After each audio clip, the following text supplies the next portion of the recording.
YS Jaganmohan Reddy గారి తాత YS Rajasekhara Reddy గారి తండ్రి వైఎస్ రాజారెడ్డి గారి మర్డర్ని దాదాపు 2 సంవత్సరాలు పోస్ట్పోన్ అయ్యేలా ఎవరు చేశారు?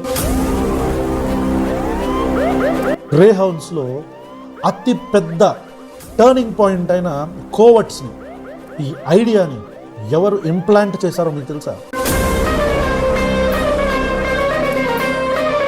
ఎయిమ్ అనే ఒక సంస్థతో దళిత బడుగు బలహీన వర్గాలకు సంబంధించి ఒక అద్భుతమైన concept.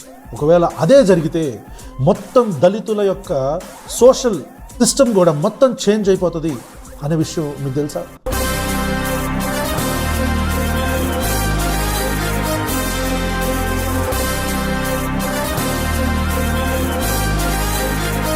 It was IPS PV Sunil Kumar గారు.